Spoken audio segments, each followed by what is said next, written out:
पिता, पुत्र और पवित्र आत्मा के नाम पर आमीन। सबको जय यीशु। प्यारे मित्रों, ये बाइबल अध्ययन में फिर प्रभु का वचन सुनने के लिए, पढ़ने के लिए और मनन चिंतन करने के लिए प्रभु हमको ये मौका प्रदान किया है। ये वचन हमारे जीवन में कितने अंधकार दूर करते हैं और ज्योति प्रकाश हमारे जीवन में वो आलोकित करते हैं और हमारे जीवन के हर मुसीबतों में और हर अभिशाप और हर बाधाएं कैसे हम पार करना है। आज का यह संदेश हमारे जीवन में कितने अनुग्रहमय बात हमें सिखाते हैं। प्रिय मित्रों, इसलिए मिलजुल कर हम आएंगे। एक व्यक्ति, सूखे हाथ वाला व्यक्ति को प्रभु अच्छा करते हैं। ये वाग हम आज मनन चिंतन करते हैं। ये बाइबल अध्ययन में ये अध्याय 3 मतलब मार्कुस का सुसमाचार अध्याय 3 कितने महत्वपूर्ण अध्याय है, इंपॉर्टेंट बात है। मतलब प्रभु का अधिकार सारे अभिशाप के ऊपर और कितने सालों से ऐसे बड़े बीमारी, गंभीर बीमारी, ऐसे अभिशाप और ये सब प्रभु दूर करते हैं। और प्रभु के अधीनता में प्रभु के शक्ति और हम इसलिए हम स्वीकार करना है। ये जीवन में हमको फिर मुश्किलता और हमारे जीवन के हर बंधन, हर जंजीर, वो सब पाप का जंजीर और दुष्ट आत्मा से यह बंधन और रोग बीमारी का बंधन, जो क्षेत्र में हमको छुटकारा चंगाई चाहते हैं, प्रिय मित्रों, आज ये बात हमें सिखाते हैं। मरकुस का सुसमाचार अध्याय 3 हम इसलिए पढ़ते हैं। अध्याय 3 पद संख्या 1 से। ईसा फिर सभागृह गए। वह एक मनुष्य था जिसका हाथ सूख गया था। वे इस बात की ताक में थे कि ईसा के ही विश्राम के दिन उसे चंगा करे, और वे उन पर दोष लगाए। ईसा ने सूखे हाथ वाले से कहा, बीच में खड़े हो जाओ। प्रिय मित्रों, ये बात, ये सूखे हाथ वाला मतलब इंग्लिश में विदर्ड हैंड, हेल्पलेस हैंड। हम ऐसे ये स्थिति बहुतेरी लोगों के जीवन में ऐसे होपलेस माइंड, निराशा, और जीवन में ऐसे ये हाथ के बारे में नहीं, अंधा बन गए हैं, गूंगा बहरा बन गए हैं, लंगड़ा बन गए हैं, मन ऐसे कठिन हो गए हैं और जीवन में ऐसे, प्रिय मित्रों, असफलताएं, असफल जीवन, पराजयी। प्रिय मित्रों, ये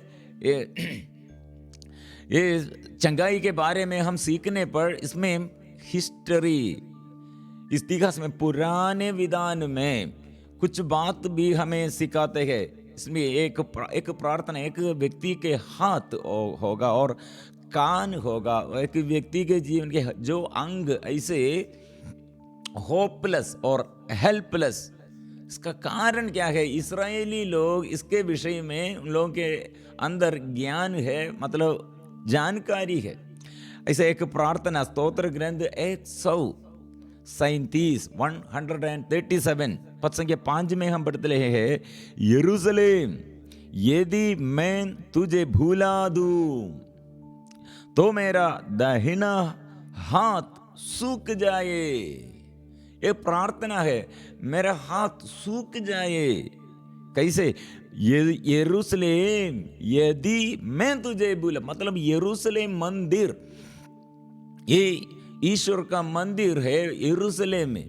पुराने विधान में हम ये पढ़ा है, यरूशलेम मंदिर, लोग, इस्राएली लोग यरूशलेम मंदिर कितने आदर करते हैं। कम से कम 3 बार सभी वह हम ये पर्व के लिए आना है, प्रभु के आदर में आना है और स्तुति और आराधना करने के लिए आना चाहिए। इसलिए स्तुति करने के लिए यरूशलेम मंदिर में आओ। वह हम ईश्वर का मंदिर, वो कितने प्रभाव से वो मंदिर बनाया है, ईश्वर का महिमा। इसलिए वे लोग वह हम आकर वह हम प्रार्थना करते, ईश्वर को महिमा वो स्वीकार करते हैं। और वचन में फिर हम आगे बढ़ते, यदि मैं तुझे याद नहीं करूं, यदि मैं यरूशलेम को अपना सर्वोत्तम आनंद नहीं मानूं, तो मेरी जीभ तालू से चिपक जाए। मतलब अभी हाथ के बारे में, जीभ के बारे में, मतलब मैं प्रभु की स्तुति नहीं करते हैं तो, आराधना नहीं करते हैं तो मेरा मन कठिन और मेरे जीभ तालू से चिपक जाए, तालू से चिपक जाए। इसलिए इस्राएलियों के ये सुंदर प्रार्थना है, जो प्रभु से अलग रहते हैं और प्रभु से विमुख हो जाते हैं, उसके ये हेल्पलेस माइंड और होपलेस माइंड एंड हेल्पलेस थके हुए हैं, और ऐसे हैंड थकावट में, ऐसे शरीर थक गए हैं, और सारे क्षेत्र में ऐसे ये अंतदापन और भारीपन, ऐसे बोझ, ऐसे रुकावट बात आए। प्रिय मित्रों, इसलिए हम व्यक्तिगत जीवन में, पारिवारिक जीवन में, हमारे जीवन के हर क्षेत्रों में ये प्रभु, मेरे प्रभु, ये मेरे ज़रूरत है। इसलिए ये प्रभु का शक्ति और सामर्थ्य क्या है, आज हम इसलिए इसके बारे में हम सोचते हैं। और ये कारण, मतलब ऐसे एक प्रार्थना, ये सूखे हाथ वाले के विषय में ऐसे प्रभु चिन्ह और इतने बड़ा कार्य करने के कारण, और ये स्तोत्र ग्रंथ हम ऐसे ये हाथ के बारे में और जीभ के बारे में प्रार्थना करने के कारण, ये इस्राएली लोगों के ये पुराने विधान में वे लोग पढ़ने को मिला है। मतलब राजाओं का पहला ग्रंथ में इसके बारे में हम पढ़ते हैं। राजा सुलेमान, उसके मृत्यु के बाद यरोबोआम वो शासन करने के लिए 10 वंश के ऊपर इस्राएली लोगों में से, और यहूदा और बेन्यामीन,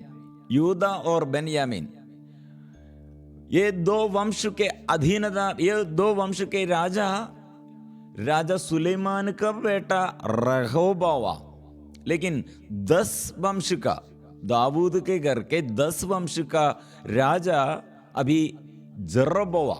ऐसे 2 राज्य, इस्राएल ऐसे 2 राज्य में ऐसे विभाजित हो गया है, इस्राएल और यूदा और बेन्यामीन। इसके ऊपर राजा रहबोआम और सुलेमान का बेटा है। दूसरा 10 दाऊद के वंशों में से 10 वंश का ऊपर ये राजा बन गया है जरोबोआम। कारण क्या है प्रिय मित्रों, ये जरोबोआम सुलेमान का बेटा के पास लोग आकर बोला, आपके पिता ने हमारे कंधे पर भारी जुआ रख दिया था, आप अपने पिता की कठोर बेगार और हमारे कंधे पर रखे उसके भारी जुए को हल्का करे और हम आपकी सेवा करें, और हम सेवा करेंगे। लेकिन प्रजा ये दुख और अपने बोझ के विषय में राजा के पास आकर प्रार्थना और निवेदन किया है। लेकिन ये राजा ने क्या किया, मेरे पिता ने तुम लोगों पर भारी जुआ रख दिया, मैं उसे और अधिक भारी करूंगा। मेरे पिता ने तुम्हें कोड़ों से पिटवाया, मैं तुम्हें कील लगे कोड़ों से पिटवाऊंगा। मतलब ये राजा के बेटा अभी राजा बन गया, लेकिन वो क्या बोल रहे हैं, पिता से अधिक मैं दुख कठिन, मैं ऐसे आप लोगों के जीवन में बोझ डालूंगा और भारी जुआ रख दिया और ऐसे मैं इससे ज्यादा, पिता कितने बारी जुआ रख दिया, इससे ज्यादा मैं कोड़ों से कील लगे कोड़ों से पिटवाऊंगा। प्रिय मित्रों, इसलिए लोग ये दाऊद के घर और दाऊद के बेटा और दाऊद के साथ हमको रिश्ता नहीं चाहिए, इसलिए वे लोग यरोबोआम को बुलाया और यरोबोआम को ये राजा बना दिया। और इसलिए दो राज्य ऐसे विभाजन है, ये विभाजित हो गया है, दो राजा, ऐसे दो देश, इस्राएल और यूदा। प्रिय मित्रों, ये यरोबोआम 10 वंश का राज्य बन गया, फिर भी उसके मन में एक कहा था, मतलब इस्राएली लोग जरूर यरूशलेम मंदिर में जाना पड़ेगा, और जाना है, उन लोगों का नियम है वहां प्रभु की स्तुति और आराधना करने के लिए। इसलिए वहां जाकर यूदा राजा रहोबोआम के अधीनता में वे लोग फिर जाएगा, क्योंकि वे सब लोग यूदा वंश में से है। इसलिए फिर मेरे ये अधिकार नष्ट हो जाएगा, यूदा के मतलब ये दाऊद के घर में हो जाएगा, लोग मुझे तिरस्कार करेगा जरूर। उसके मन ही मन ऐसे वो कहा और उसने ऐसे विचार किया। इसलिए क्या करना चाहिए, रोकने के लिए इस्राएली लोग वहां यरूशलेम में जाना रोकने के लिए ऐसे एक निर्णय उसने लिया, सोने से 2 बछड़े का मूर्ति बनाया। आप लोग यरूशलेम में और ईश्वर के मंदिर में आराधना करने के लिए क्यों जाना है? अभी यह बेतेल में और दान में, ये 2 जगह में ऐसे 2 बछड़े का ये मूर्ति बनाया। लोग बोला, ये इस्राएली लोग जो देवा मूर्ति और जो देवता आपको ये मदद करने के लिए और आराधना करने के लिए वह हम स्थापना किया है, वे स्थापित किया है।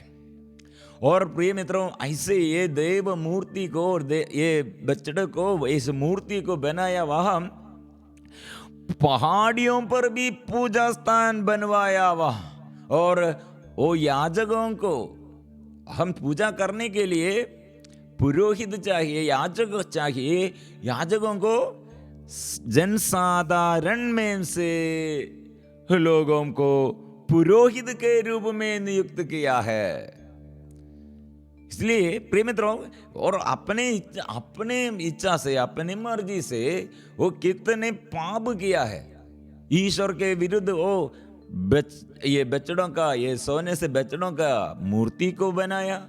ऐसे पुरोहितों को भी वो अपने से चुन लिया है, लेवी के वंश में से नहीं, ईश्वर के नियम के अनुसार लेवी वंश में से पुरोहितों को ये नियुक्त किया है, लेकिन वो सब वो चोड़ किया है। इसलिए प्रिय मित्रों, प्रभु भक्त, प्रभु का सेवक, इसके विषय में राजा यरोबोआम से बात किया है।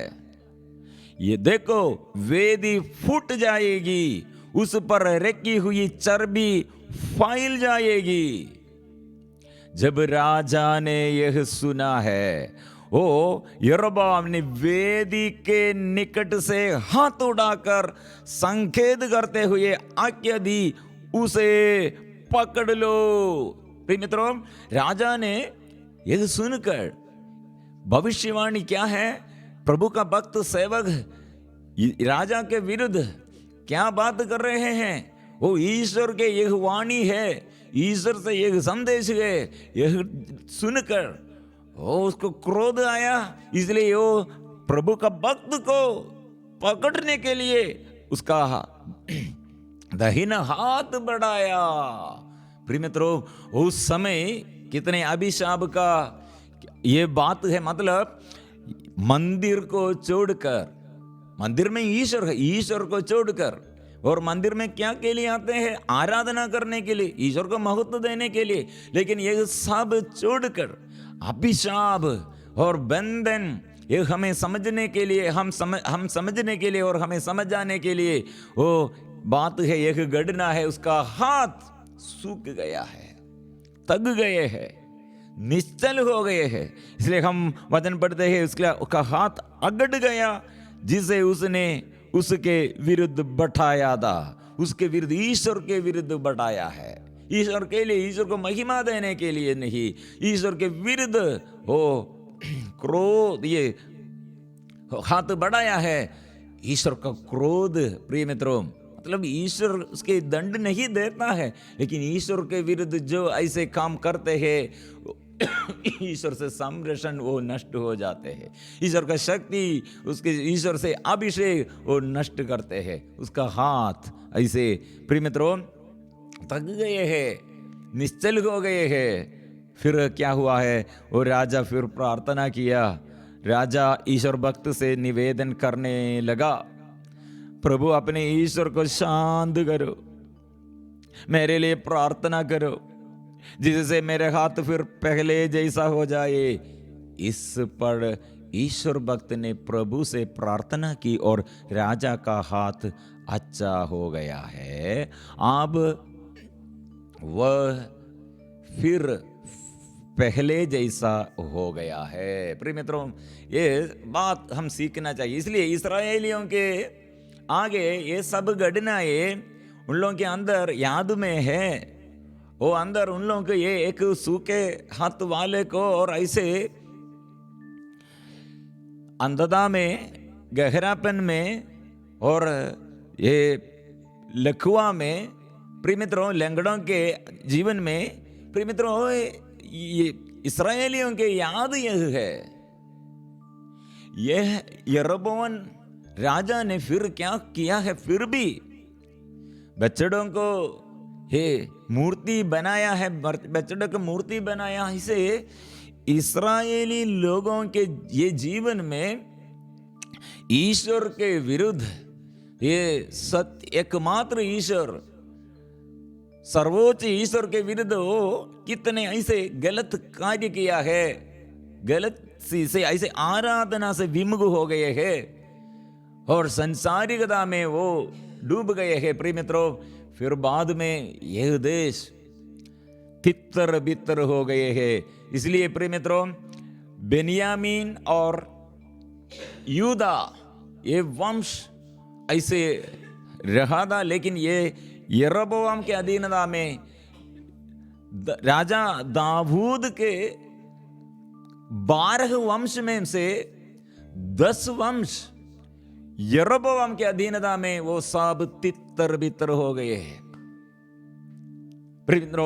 यह इतना बड़ा ईश्वर के विरुद्ध जो ऐसे अभिशाप का ये बात, अविश्वास करते हुए, ईश्वर को त्याग देते हुए वो करते हैं, हम ऐसी स्थिति है। प्रिय मित्रों, इसलिए ये बात हमें हमारे जीवन के अभिशाप, हमारे जीवन के सालों से ऐसे दुर्घटनाएं, एक ही बात, एक ऐसे विपत्तियां, ऐसे जो क्षेत्र में हम ऐसे हेल्पलेस और hopeless mind, hopeless mind, helpless hand, प्रिय मित्रों, वह हम प्रभु आगे है। इसलिए प्रभु ने क्या कहा है?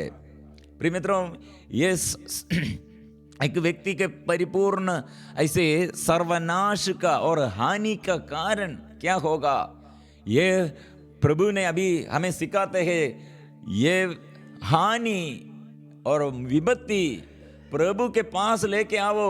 ये हानि को, ये हानि से, विपत्ति से, मारी से, महामारी से छुड़ाने के लिए वो प्रभु है, शक्तिशाली है वो। इसलिए प्रभु के नाम में हम विश्वास करना चाहिए। इसलिए प्रभु ने कहा, ईसा ने सूखे हाथ वाले से कहा, बीच में खड़े हो जाओ, बीच में खड़े हो जाओ।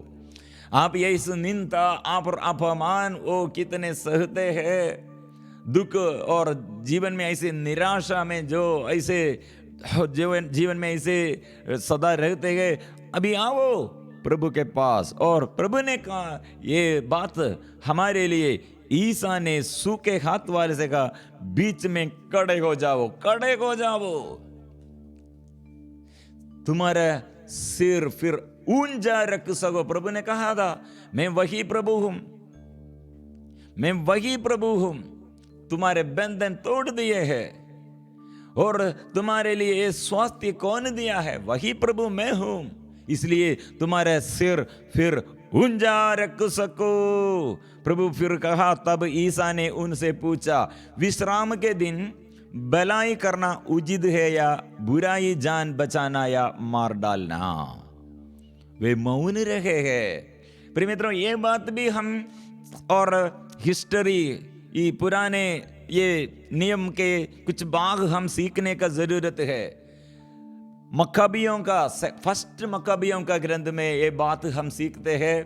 फर्स्ट मक्काबियों का ग्रंथ अध्याय 2 पद संख्या 41, ये मक्काबियों का ग्रंथ हमारे ये अन्य डिनोमिनेशन के, हम क्रिश्चियन लोगों के अन्य डिनोमिनेशन के ये लोगों के बीच में वो एक किताब, ये ग्रंथ नहीं है। प्रिय मित्रों, यह यीशु ने इसके, यीशु एक ऐसे संबोधित किया है ऐसे ग्रंथों द्वारा हमें सिखाने के लिए। इसलिए हम कलीसिया, कैथोलिक कलीसिया, ऐसे यीशु ने जो संबोधित किया ऐसे ग्रंथों को भी हमारे ये बाइबल में हम जुड़े हुए हम पढ़ते हैं, हम ये मनन चिंतन करते हैं। प्रिय मित्रों, मक्काबियों का ये ग्रंथ में यह विश्राम के दिन के विषय में अच्छा से, विश्राम के दिन में क्या करना है वो हम लिखा है। वो पढ़ने पर हमको समझ में आएगा। मतलब ये युद्ध के समय कुछ लोग विश्राम के दिन के कारण हम प्रभु के विरुद्ध युद्ध नहीं करेगा ऐसे सोचकर घर में बैठ रहे थे उस समय, और बच्चों को और पत्नियों को और ऐसे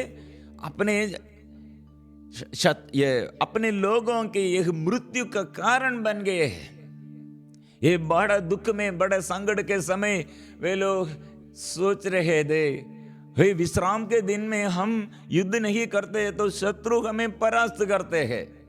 इसलिए वो नियम वे लोग ऐसे वे नियम में बात किया है।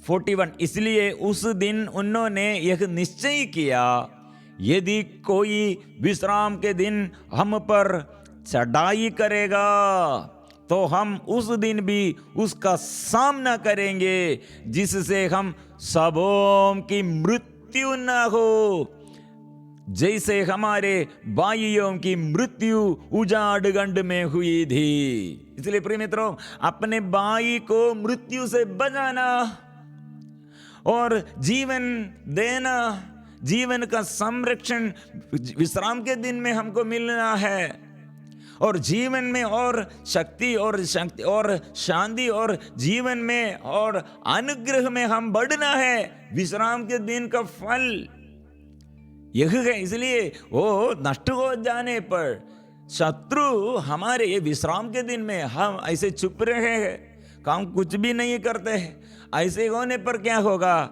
प्रिय मित्रों, ये जीवन मेरा और मेरे भाई का और दूसरों का जीवन नष्ट हो जाते हैं। इसलिए ये नियम, ये विश्राम के दिन, होली डे, पवित्र दिन, प्रिय मित्रों, पवित्रता में क्या जीवन नष्ट नहीं करना, भलाई करना, बुराई नहीं करना। बात यह है, बुराई करने के लिए नहीं, प्रभु के महिमा के लिए एक दूसरे को प्यार करो, एक दूसरे के लिए और अनुकंपा से, और अपने व्यक्तिगत जीवन में संसार की बातें छोड़कर अपने शरीर की मनोरंजन के लिए, शरीर की भोग विलास के लिए नहीं, भलाई करना है आत्मा के लिए और एक दूसरे को बचाने के लिए भलाई करो, भलाई करो, यह है नियम। इसलिए एक रोगी को अच्छा करना, विश्राम के दिन में यह करो, स्वास्थ्य लाभ, रोगी को सेवा सत्कार करो, प्यार करो, अभी ये विश्राम के दिन के विषय में थोड़ा ये पिछले भाग में हम सीख लिया था, और प्रभु के विरुद्ध, ये शिष्यों के विरुद्ध वे लोग वो क्या बोला है, वो रोटी तोड़ किया है। रोटी तोड़ना पाप है उन लोगों के विषय में। रोटी तोड़ते हैं तो पाप है। ये पुरोहितों के लिए ये पाप नहीं, पुरोहितों के लिए वो रोटी तोड़ने पर वो नियम के अनुसार वो पाप नहीं है। बाकी सब लोग रोटी तोड़ने पर पाप है। प्रिय मित्रों, ऐसे जीवन देने के लिए, भलाई करने के लिए ये विश्राम के दिन में पूरा बाधा डाल दिया है। इसलिए प्रभु ने विश्राम का दिन, वो प्रभु ने कहा मैं विश्राम दिन का स्वामी है। प्रभु ने कहा विश्राम के दिन भलाई करना उचित है या बुराई, जाना, बनाया या मार डालना, बुराई भलाई करना उचित है या बुराई। प्रिय मित्रों, सब लोग मौन रहे हैं। उन लोगों को मालूम है, क्योंकि नियम ऐसा है। नियम क्या है? भलाई करना है। इसलिए प्रभु ने फिर कहा उनके हृदय की कठोरता देखकर, और ईसा को दुख हुआ और यह जान पर क्रोध भरी दृष्टि दौड़ाकर उस मनुष्य से बोले अपने हाथ बढ़ाओ।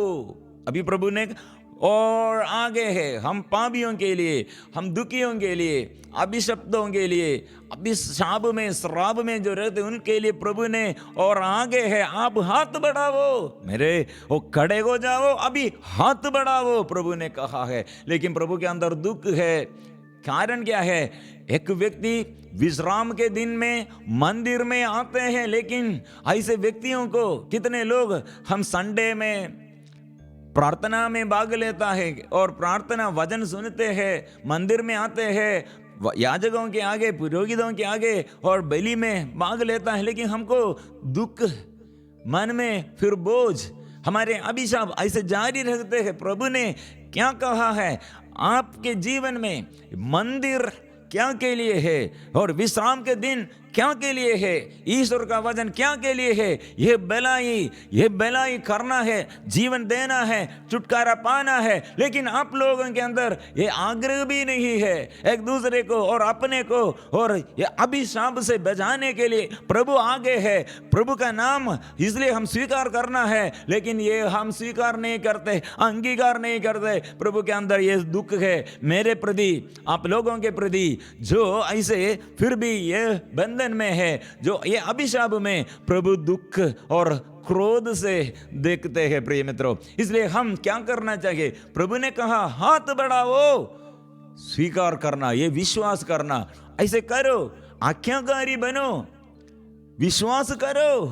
हम क्यों नहीं करते हैं?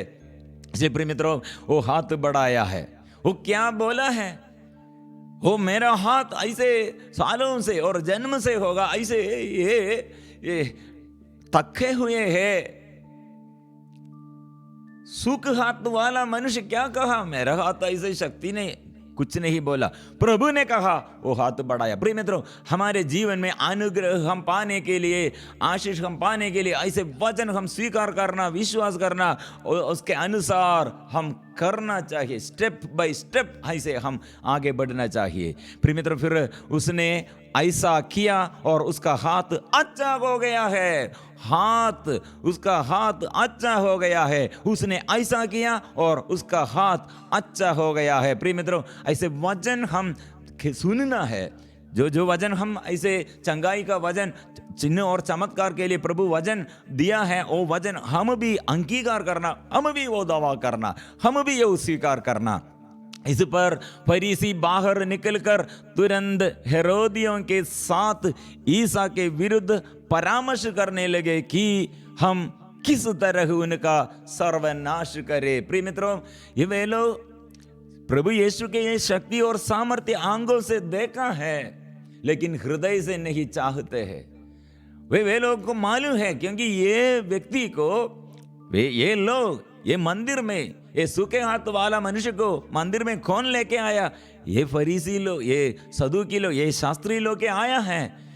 और प्रभु चंगाई करेगा। विश्राम के दिन में करने पर हमको उसके विरुद्ध परामर्श करने के लिए, उसके विरुद्ध दोष लगाने के लिए के कारण है। वे लोग क्या किया?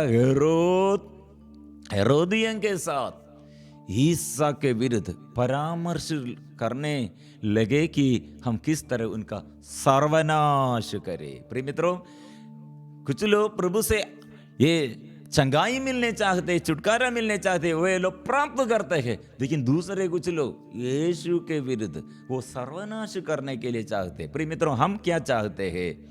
प्रिय मित्रों, हमारे जीवन में ये ऐसे अभिशाप, प्रभु के एक नाम तिरस्कार करते हुए जो समस्या हमारे जीवन में, प्रिय मित्रों, हमको छुटकारा देने के लिए प्रभु तैयार है। प्रभु हमें सर्वनाश करने के लिए नहीं चाहते हैं।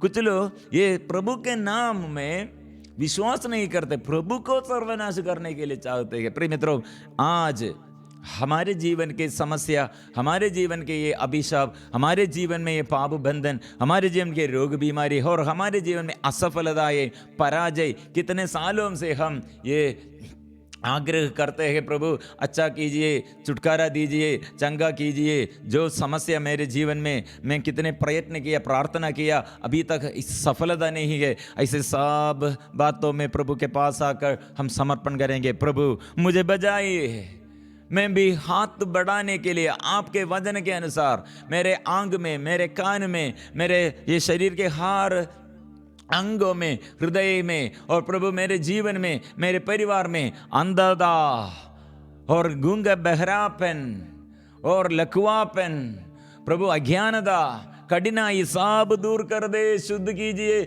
मुझे शुद्ध कीजिए। प्रार्थना करे, मुझे शुद्ध कीजिए, मेरे घर में आइए। ऐसे हम प्रार्थना करेंगे, स्तुति करेंगे, आराधना करेंगे प्रभु से। माँ मरियम वो भी सभी संत, स्वर्गदूत हमारे लिए प्रार्थना कर, मेरे लिए प्रार्थना कर। मैं पापी हूँ, मैं सूखे हाथ वाला मनुष्य हूँ, और मैं अंधा हूँ, मैं गूंगा बहरा हूँ। मेरे जीवन में आशीष दीजिए, मुझे आशीष, मुझे प्रभु दया कीजिए, आशीष दीजिए। हम ऐसे प्रार्थना करेंगे। सबको जय जय यीशु।